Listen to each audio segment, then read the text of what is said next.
What's up, guys, and welcome back. I'm Ash, uh, the master instructor of Ili Chuan and student of Grandmaster Sam F.S. Chen. In our ongoing series of interviews with other masters, with the theme of martial arts are all one big family, today we're here with Howard Popkin. Howard's a prominent teacher, a notable teacher of Daitoryu here in the West. He travels frequently for workshops teaching around the United States and UK. For sure, I'll ask some other locations. And he's an all-around nice guy. Howard, thanks for joining Thank us you very today. I much. really appreciate you joining us today, taking some time to answer some questions about Daitoryu. Happy to be here. So we can just jump right into it. Why don't you go ahead and for the people that aren't already familiar with you, just give us a little bit of your personal background and history with martial arts in general and Daitoryu. So I started training jiu-jitsu in 1979 with a local instructor. His name was Jeff Lovering. His style was an American offshoot of a style called Hakuryu Jiu-Jitsu, which is also related to Daitoryu. So there were some similarities. It was very good, solid martial arts. He was an excellent instructor, still is an excellent instructor, has a school still in New York. I did that for about 12 years and then went to college and trained in other styles. I did some karate in college. I did some judo. And then I met a gentleman named Roy Goldberg, who was an instructor of Daitoryu under a gentleman from California named Kiyama. And I trained with him for about 6.5, 7 years. And then how that ended is a whole different story. We can get into that later. And I ended up training in Japan with a gentleman named Okamoto Seigo from February 10 of 98 until when he passed away. And I think it was 2016. Although I officially left the organization a little bit before he passed away. We were still in pretty close contact until he died. Right. So long history with jiu-jitsu. What was it about martial arts or jiu-jitsu in particular that sparked your initial interest? The real story has actually already been out there in the public, but I'm happy to repeat it. My dad is a Brooklyn-born realist. And when I was 9, he said, you're chubby and you're Jewish. You should learn to defend yourself. And that's really how it started. And I just fell in love with it. I took to the whole thing. I enjoyed the physical activity. I enjoyed the mental side of trying to figure something out. I enjoyed learning about how someone could generate power better than I could. I enjoyed everything about it. I really did. So walk me through a little bit. Did you transition again, was it Hakuryu you said? It was really a very Americanized version. If you study true Hakuryu, it has a much more classical stylistic feel. This had a lot of if you were looking at it on the outside, the striking looked a little bit like kickboxing, block punch, kick, knee, elbow, things like that. A lot of judo style throwing, a lot of joint locking. It was a very eclectic conglomerate system. Okay. Sort of almost like, forgive me if if I'm overstepping, but almost sort of Kempo-esque in a way. No, that's a pretty fair estimate. Okay. Absolutely. So then when you met Roy, what was it about the Daitoryu that piqued your interest that you wanted to pursue it? So that's really interesting as well. When I met him, what he was actually teaching was a combination of a jiu-jitsu that he learned from a guy named Antonio Pereira, who was a Bronx-based martial arts instructor who had some really brutal judo and jiu-jitsu styles, and a little bit of aikido thrown in there too. And he himself was getting into learning Daitoryu from Kiyama, along with also some additional jiu-jitsu styles. So the amount of Daitoryu that I learned from Mr. Goldberg, I can't even qualify exactly at that time how much was Daitoryu and how much was what was called Miyama-ryu, which was Pereira style. Again, brutally effective, but I just like to keep the classifications what they are. You know, if you do, I don't know much about Kung Fu, but if you do one style or another style, you wouldn't necessarily just mush them together. So, Right. Pereira's style was, he was trained in judo.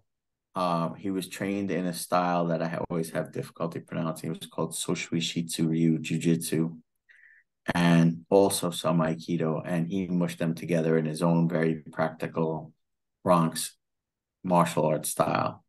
And Goldberg was very, very skilled at that stuff. He really was. His throwing was excellent, really great. And then I started to learn Daitoryu from him and continued my studies with Okamoto. And it's really just a different feeling system. The mechanics of the system were very different. Mm-hmm. So I kind of drifted away from that style and got into what Okamoto was doing. Right. So how was it exactly, like, when did you first get introduced to Okamoto, or how did you first discover him? So I read about him on the internet, and I ended up writing him a letter. Had a friend who was a Japanese language translator, and I asked her to write a letter for me. And he basically responded and said, well, I'm not coming to New York, so if you want to come to the dojo in Japan, here's the address. I'll be there Tuesday, kind of thing, you know. And I showed up, and he was actually not even there the first day. He was away at a different part of Japan teaching, and they let me train. And then he came back, and it was quite the experience. But the first night I got off the mat, and his classes were about an hour and a half at the time, and he always threw some ridiculous number of techniques in a class. In 90 minutes, he could go through 50, 60 techniques. I mean, ridiculous number. And I sat down on the side and kind of put my head down like this. My father said, my dad had came with me to Japan, and he said, why, what's with the distressed look on your face? And I said, honestly, I just did an hour and a half of techniques, and I was supposedly doing this style of martial arts for the last 20 years or so, and I didn't know one thing the guy did tonight. So either I'm a terrible student, the stuff I was learning before was all wrong, or the stuff this guy is teaching me is all wrong, and I didn't even know which one it was. All right. So I ended up spending the first 10 days there training with him, and I realized it was just a completely different system, and it was all new, and that's why I had never seen it. Right. So what you said, that was 1998? February 10, 97 is when I met him. 97. Yeah, so you would have been probably about 21 at that time? Or me? 31? I thought we were pretty close in age. I'm 47. I'm 53. Yeah. So I guess, yeah, you would have been mid 20s, right? Mid 20s. Yeah. I was 27. Okay. And Okamoto was 72 at the time. Right. So, which I think is significant, and that's sort of a nice little segue into sort of my next sort of topic that I would like to cover, which is that, many people would consider Daitoryu to be a Japanese equivalent of what we would call in the Chinese martial arts an internal martial art. Yeah. So walk us through some of that. So there are, how do I explain this? First 3 years, Okamoto didn't even really address any of it. It was go practice this, and try to figure out what I'm doing. And little by little, once you got a handle on the external motions, he would start to address, well, maybe try to rotate this, maybe try to lift that, maybe try to turn this. Why are you doing that? You should be doing this. But it was never an actual sit down lesson about internal versus external. It's how are you generating that force? Where are you generating it from? Maybe try it a different way. And then little by little, as I started to pick it up, he would demonstrate examples. And one of my personal favorites was he would come over and kind of push on you a little, and he would make this face like he wants you to get into a really powerful stance. And he kind of like, kind of like that, kind of, and you get into what you thought was a strong stance, and he would push on you a little bit, and he would say, "Oh, strong." And then he would rotate his entire body and say, "What's over there?" And while he was saying what's over there, somehow you flew across the room. And I said, "So you want us to rotate the other direction?" I'm stupid. It took me a little while to figure out what he was. And he kind of like that. And then we'd spend time working on that aspect of it. So it was really little pieces at a time. It was never a sit down, this is an internal martial art and this is how you do it. Right. That's essentially how it went. What I did find interesting is that when most people hear jiu-jitsu, especially today, they think of grappling. And we did a tiny bit of ground fighting with him. 99% was standing up. And that was primarily because the Japanese, it was a sword-based culture. And if you rolled on the floor with swords, you got stabbed, and that was the end. So, but his approach, especially in the United States, when most people hear jiu-jitsu, they think of judo and joint locking. And there was never a time when he would do a joint locking technique on me where he actually would put me in pain. He would show us where it was, but he never needed to get to the point where you were tapping or you knew your arm was going to snap and you were good. Now, okay, we're fine.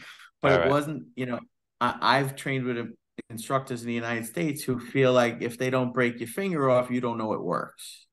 Right. And he was very, very comfortable with his abilities and he knew it worked. And he just wanted to make sure that you were seeing how it was done, not necessarily to the point of ridiculous pain so I thought that was pretty interesting.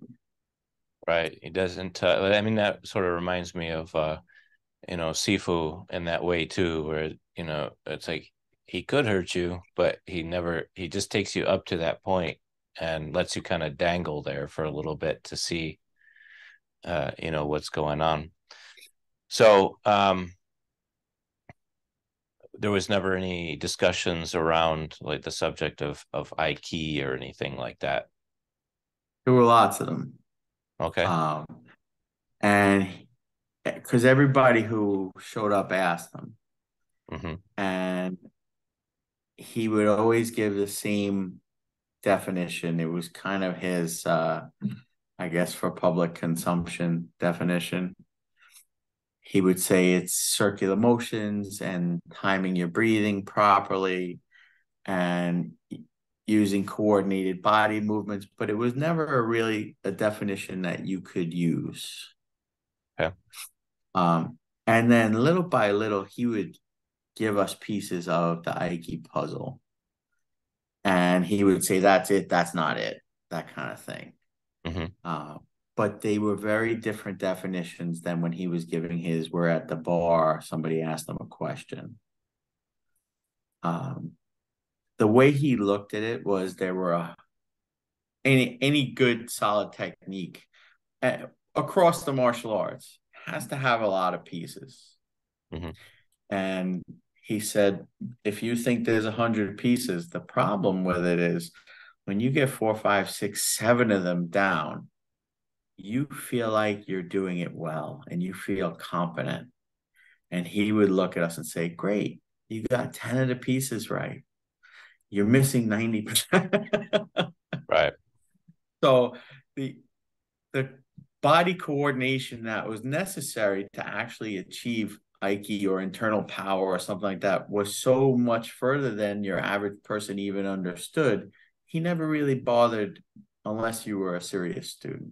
And that's where I was going with that. So with the training, if I'm using the right terms, the training was mostly waza oriented. Yes.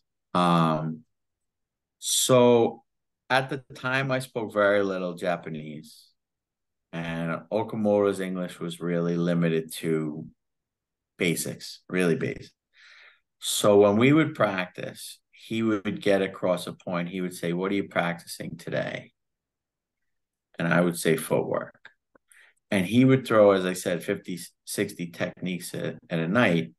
And I honestly didn't care if I got the technique right or wrong, as long as I was doing the footwork properly for all of them. And then he would give me a thumbs up or a thumbs down. And then he'd say, "What are you working on today?" And I would say, "I'm working on expansion, contraction, rotation, whatever the skill was that I was trying to get better at." And little by little, he would say, "You understand, because you're focusing on one piece. Nobody could learn 60 techniques in a night. The idea is there's a common thread through all those techniques." And he wanted us to find that and practice it. And my partner Joe and I figured that out pretty quickly. So when we were there, he would pick one thing to watch, I would pick another thing to watch, and we would talk about it, and we'd kind of figure it out like that. Trying to focus on the principles. Yes. So why don't you give us some idea of or could you give us some idea of some of the principles? Sure. A really important one is don't meet force with force. Okamoto would, if there was force here, he would never fight. He'd go over it, he'd go under it, he'd go around it, he'd rotate it, but he would never bang into it.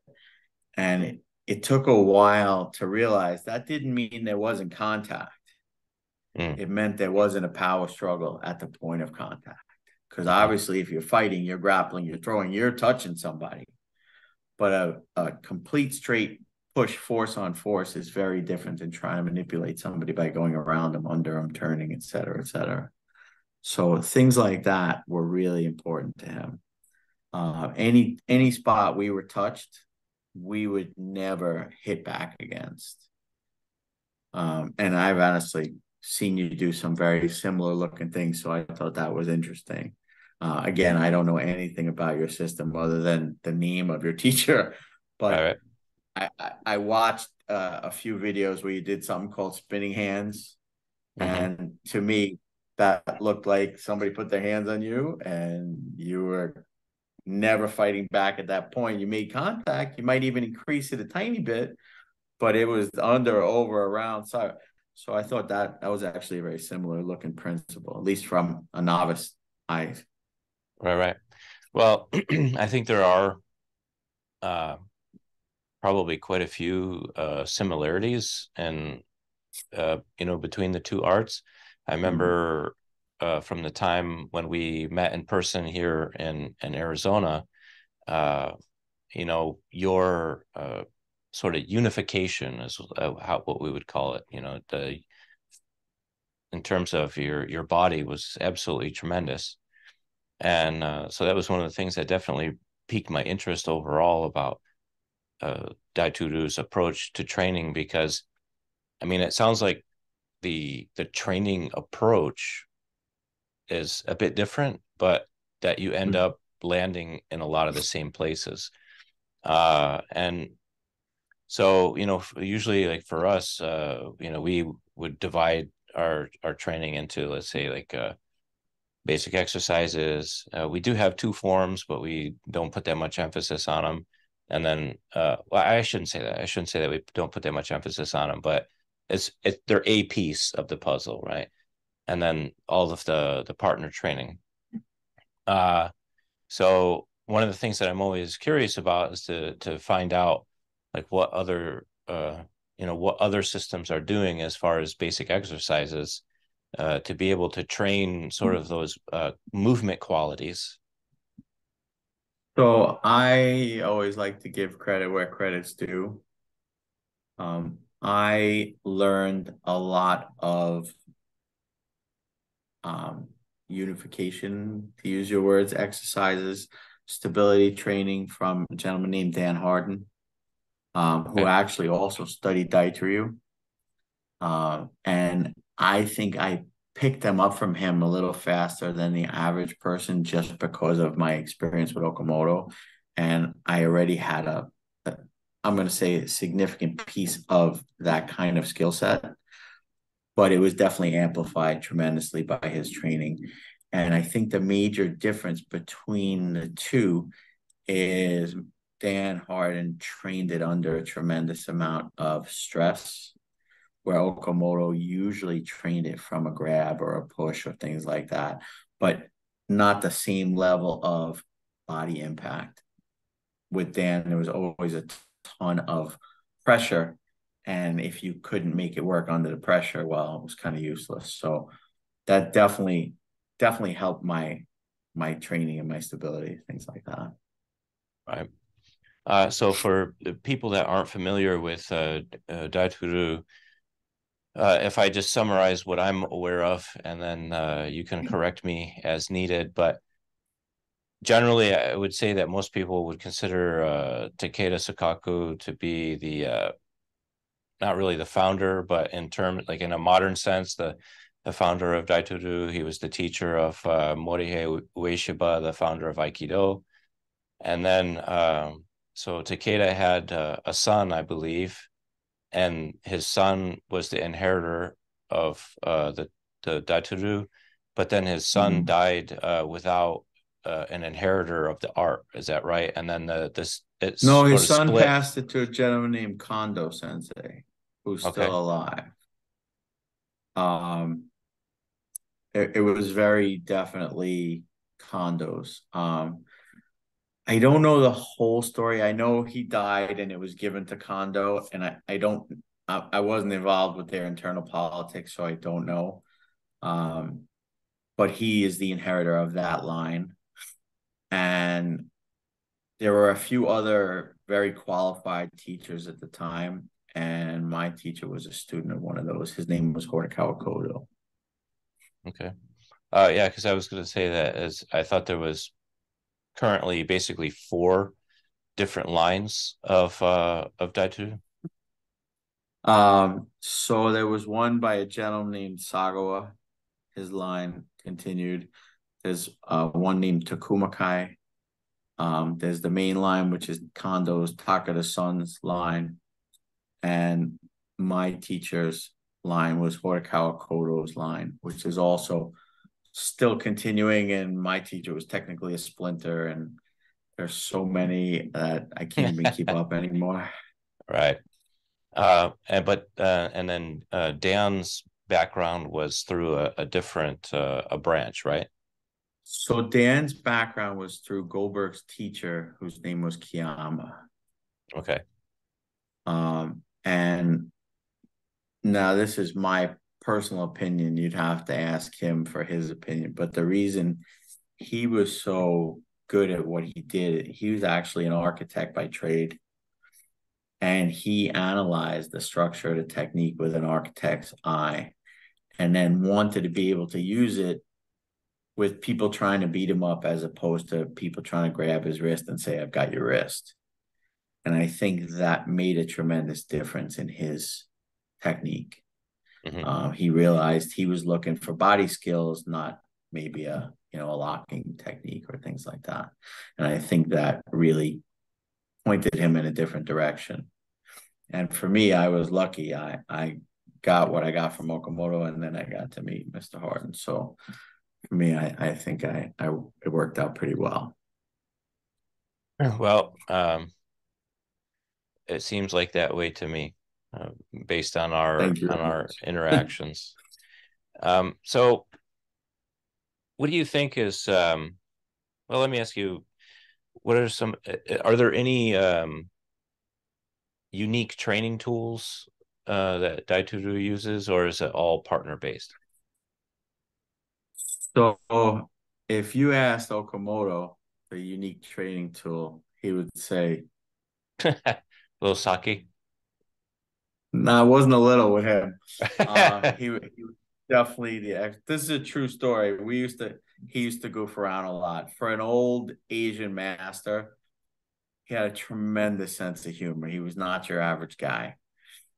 And we were in a bar one night, and most of his students weighed 120 pounds. They weren't big guys.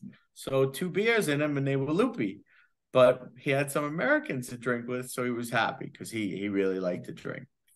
And one night, I don't remember how many, but I definitely had a couple of drinks. And he takes out a coaster in the bar and he starts writing all these Japanese characters on it. And in Japanese martial arts, one of the highest ranks you can get is called a Menkyo Kaiten. It's like a full transmission license. And he wrote one for me in sake. And of course, I still have it, but that's he was definitely a comedian. There's no doubt. Forgive me, I got things popping up. No worries.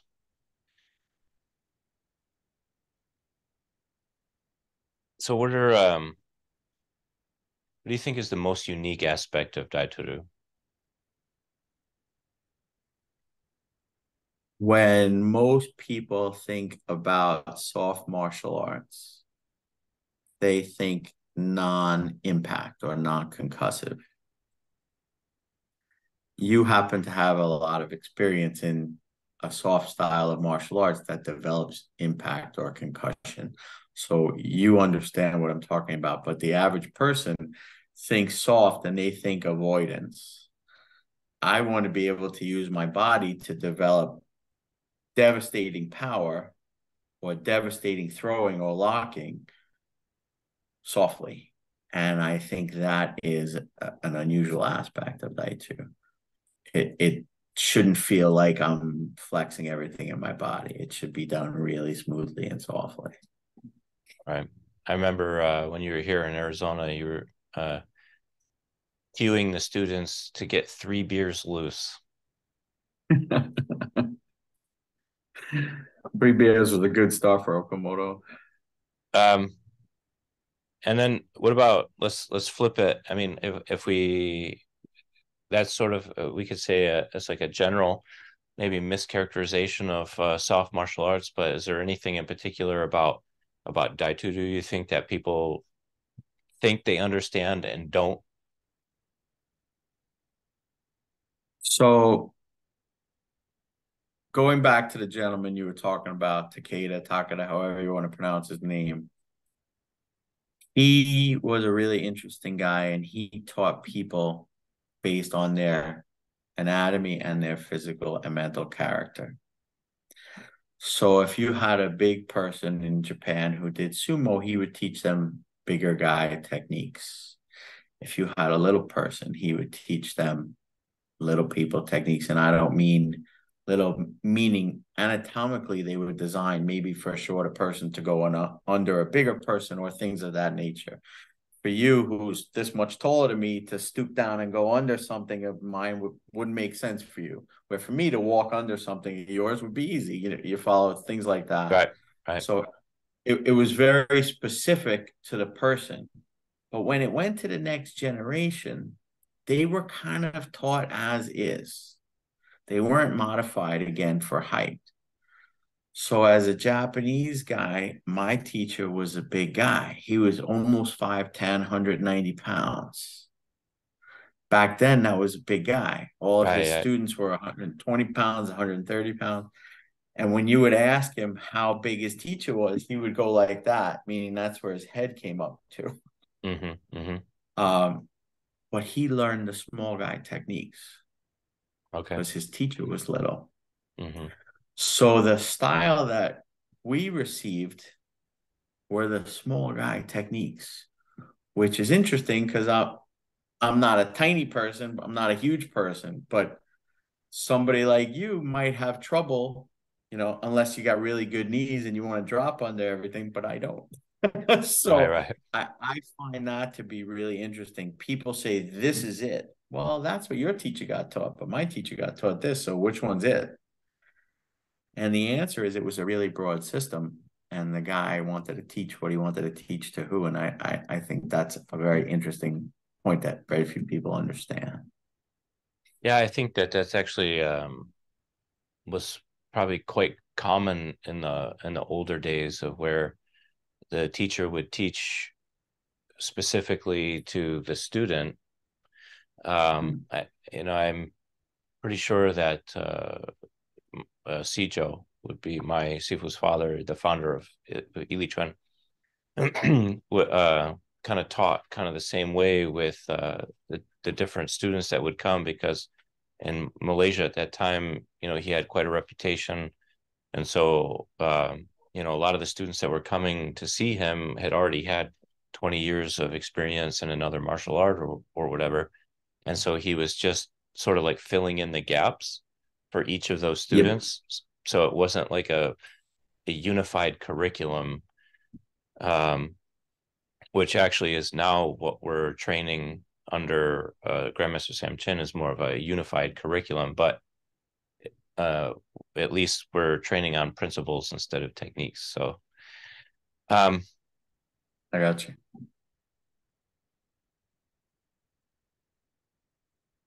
yeah, we're going right through this here. I wanted to go back a little bit. There was another question that I wanted to ask you, was about how much time did you spend in Japan? So between 97 and 2016, I was there 4 or 5 times a year, usually 7 to 10 days at a time. Then he would come to me 3 or 4 times a year for 7 to 10 days at a time. He'd sleep on my couch. And then for summer of 2000, I was there about 4 or 5 months total. And then unfortunately, my grandmother got ill and I wanted to come home. Mm. But for a while, I was commuting. Felt like every 3 months I was there for 10 days. People used to say to me in Japan, weren't you just here? I also have made a few trips. He used to go to California. He would go to Denmark here. So any place that was closer to Japan, I jumped on a plane and went to. Right. And that by itself is quite an achievement, because you have a full-time career as a school teacher. That's actually why I went into teaching, because I knew I'd have February break, I'd have April break, I'd have summer vacation, we got Christmas, so that was by design. Right, right. Okay. Uh, and it seems to have worked out pretty well for you. Wouldn't trade um, I lost my questions here. Give me a second. So, what do you think are some of the most common mistakes that beginners make?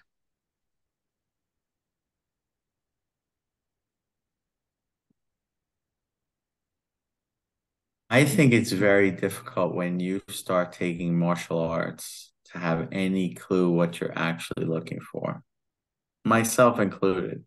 I got lucky when I started. The school that I found was a solid, dedicated. I mean, it's still going on. It's 45 years later. Um, but most people think martial arts is punching and kicking, and of course it is. But there's so much more to it than that. And I really believe people don't know. So you kind of have to get lucky. I think one of the biggest mistakes is not researching a little bit of who the person is and watching and taking a week or two and seeing the character of the person. And then stylistically, there's so many variations in the martial arts. I think there's almost one for any personality that you could find. So I think a really big mistake is not seeing what's out there. Right. So when you say that, martial arts is so much more than just punching and kicking, what do you mean by that? Um, the the physical and mental confidence that one gets from knowing they could control a situation is tremendous. And I think just the presence that you get from knowing that you can control a situation if necessary is tremendous. Um, I look at you, I think you're one of the few guys that can out calm me. there's not so many people who has relaxed, and I attribute that entirely to my study of martial arts. I think that was a massive change in me. But really, once you can overcome the obstacles that we've had to go through to get to where we are, what can't you accomplish? And I really think that that puts a tremendous sense of confidence in a person. Is it an overnight thing? Of course not. But once you get there, it's really cool. Right. So on that note, was there a lot of discussion around any particular philosophy when you were training with Okamoto?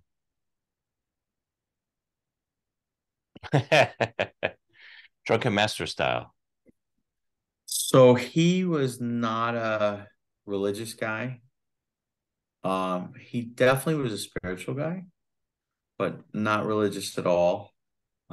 His philosophy was, if you are a dedicated student and you train hard, I'll teach you. And I think the reason he was that way was he had experience. The dojo that he came out of was very, very private. And I don't think he liked that aspect of it. So for him, he would really take all comers. Did he teach all comers everything? No, I don't think so. I think he taught you based on the amount of effort you put in. Right. And that's really all that any teacher can teach, right? It's like if you haven't, like if you don't have I this mean, skill yet, halfway. I can't teach you to the next one. Right. And you at least got to meet him halfway. Right. Um, so how about let's go a little bit into like more recent times. Like I said, that initially you fell on my radar when I noticed through some mutual friends that you were giving quite a number of workshops around the United States, the United Kingdom, and where else have you been? Mostly in the United States. I had quite a few on the West Coast, a few on the East Coast, and we do go to England once or twice a year, depending on the year. All right. How did you fall into that? So the England thing is interesting. I had a seminar set up and the guy completely flaked on it. And I had already purchased tickets and everything. I mean, it was, and another gentleman stepped up and said, well, I'll host it then and let's do it. And I ended up becoming really good friends with him. And he's a very dedicated student. And he was also an Aikido person, which kind of made it a little easy.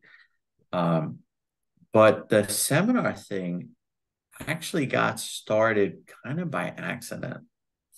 Um, Joe and I were teaching. We had our dojo and we were teaching in house. We weren't traveling. And an Aikido practitioner showed up and he said, "Could I take class?" And we said, "Sure." And he trained for the weekend and then went back to his dojo. And he actually went to another seminar not too long after. And he took one of the things he learned and he dropped the seminar instructor with that technique. And the gentleman said to him, "I've never seen that before. Where did you get that?" And he said, "Howard Popkin." And 2 days later, that guy showed up at our dojo and then invited us to his dojo. So that's kind of how it started. All right. That's the best. Word of mouth is the best advertising, right? So Absolutely. are you back into the full swing of things these days? Like now that the world's back to mostly normal? Uh, you know what? We're going to England. But other than that, I don't have too many scheduled right now. I have some other things going on these days. So I I have not been traveling a lot, but I'm sure I will soon. Just right now, we're focusing on our dojo and really taking care of business. Right. And your current dojo is in Long Island, is that correct? Correct. Yeah. Um, so let's talk about a few more existential things. And actually I think you've already touched on this, but something that I like to ask sometimes is what, in your opinion, in the age of mixed martial arts and firearms, where's the value in traditional martial arts? It's a really good question. I think mixed martial artists are incredible athletes. I think they're incredibly tough. I have personal preferences that are also stylistic. I think Brazilian Jiu-Jitsu guys are incredibly tough. I don't necessarily want to be grappling in a parking lot. That's just me personally. Are they skilled at it? Yeah, they're good at it. So everybody has their reasons for doing what they do. Um, but my opinion, traditional martial arts have tremendous value. First, in their values. The student teacher relationship is tremendous. And I understand at an MMA gym, you could have a coach and have a very similar relationship. But the information passed my opinion, from a student to teacher over an extended period of time is really, really important. It's something you can't replace. I think the values imparted in traditional martial arts are also really wonderful, especially for children.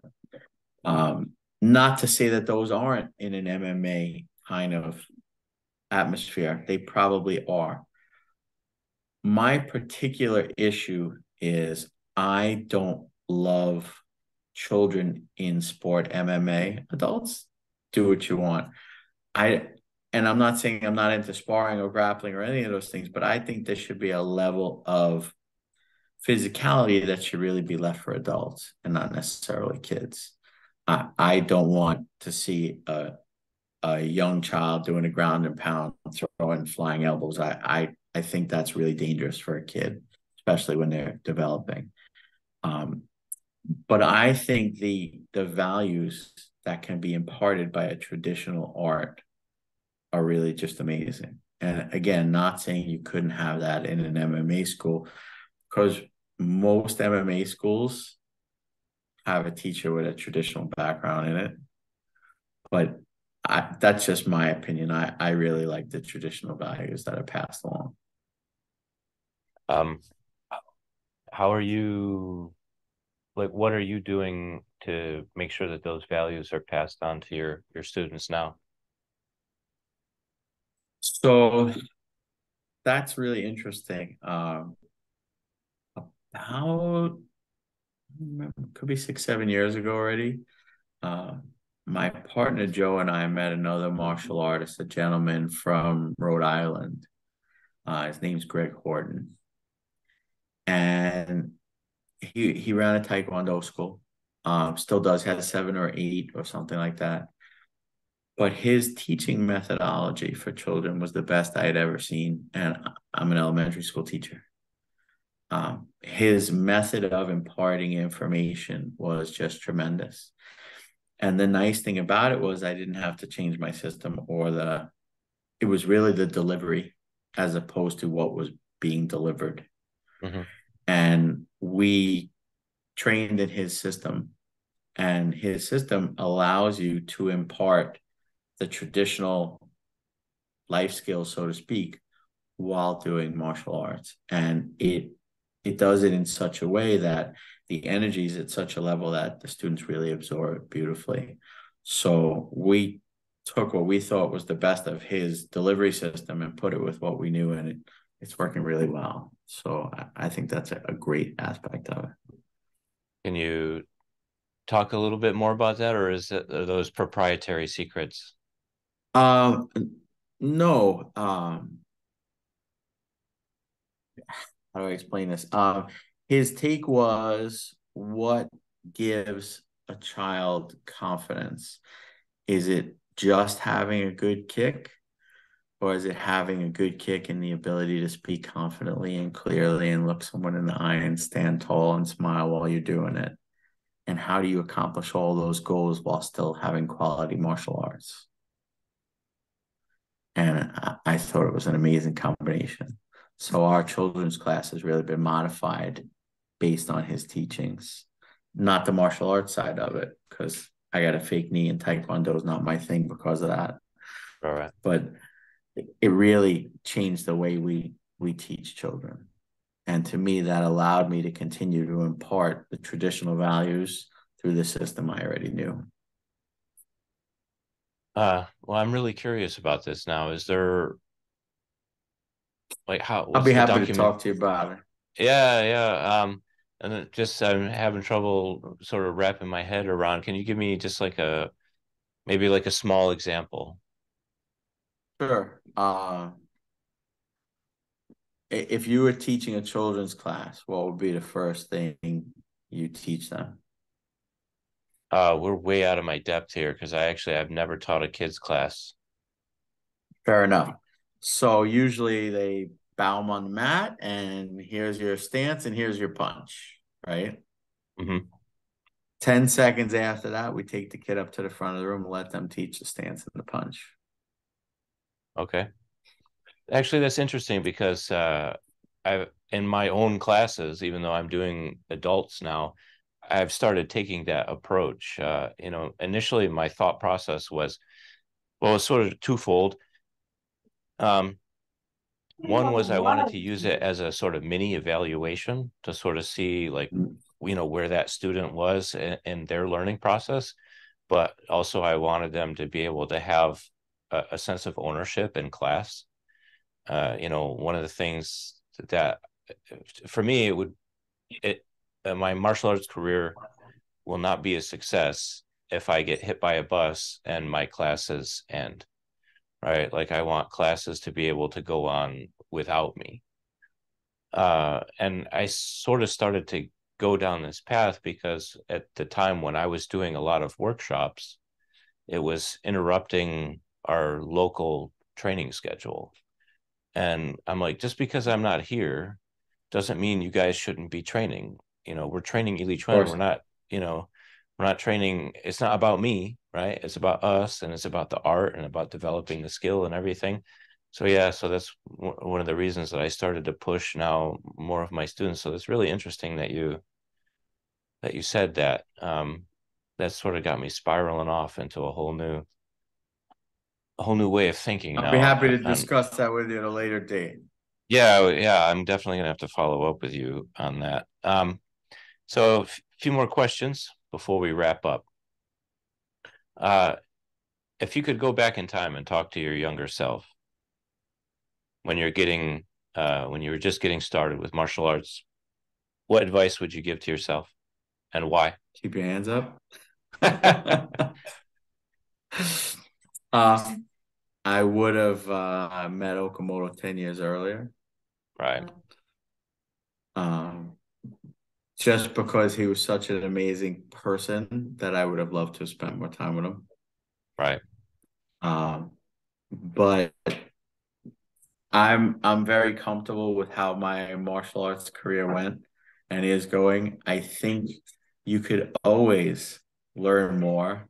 Look, I would love to experience your system. I think there are Filipino Kali guys that move that stick so fast. I go, "Whoa," just there's always more to learn. But I think I'm very comfortable with my direction and where I went, and kind of happy I went this way. So no regrets. Well, that's a sign. That's a good sign. I don't know if you know the story with me and my wife. Did I ever tell you that? And she just walked in the room, so I got to represent here. When yeah, there you go. When so in Daitoryu there's a ranking system, Mhm. and it kind of similar to other martial arts. You got your belt, your underbelt ranks, and then you get to black belt, and then it went 1, 2, 3, and then there was a 3.5. That's kind of unusual. And at 3.5, you're supposedly starting to learn the inner secrets. Okay. And then when you get to fourth degree black belt, he either awarded you an assistant teaching license or not. And just before I got mine, he got up in front of my studio and he said, Howard's ready to receive his teaching license, but I'm not giving it to him. And I went, what's going on here? And he's, I have 30 people in the dojo and as a translator, and he says, if you're 40 years old in Japan and you're not married, you're considered, and the translator used the word scoundrel, but that really wasn't the right word. And he said, so I'm not promoting Howard until he gets married. And I looked over and I said, I'm the guy who took you drinking and fishing every time you come here, and I can't do that stuff when I'm married. We got to work together here. My parents were in the room. They thought it was the best thing ever. So I called his bluff and I said, listen, pull out your fancy paintbrush and in your best handwriting, obviously in kanji and Japanese, I want you to write, will you marry me? Love, Howard Popkin. And I will put it on a t-shirt and wear it through Tokyo Station. And he says, okay. And hands it to me. And I went, I was really kind of kidding about that. Anyway, I ended up meeting my wife 6 weeks later, and I gave the thing to her, and she's got it somewhere. I don't know where it is, but but you didn't meet her in Tokyo Station? I did not meet her in Tokyo Station, but I did have to bring her to Japan to get signed off on. All right. Yeah. That's a great story. So, as we're wrapping up, I always like to ask everybody, what's one book that you've gifted most often to your martial arts friends or students, and why? So, we have a book on Daito it's Okamoto's book. It's called Daito-ryū Aiki-jujutsu. It's a giant purple book with a cover. And I think it really covers basic techniques very well. I like it a lot. It's not really in depth into the deep aspects of Aikido or the system, but as an overview of what the techniques look like, I thought it's a really good book. Is that available in English, or is that a Japanese only book? It's bilingual. Okay, great.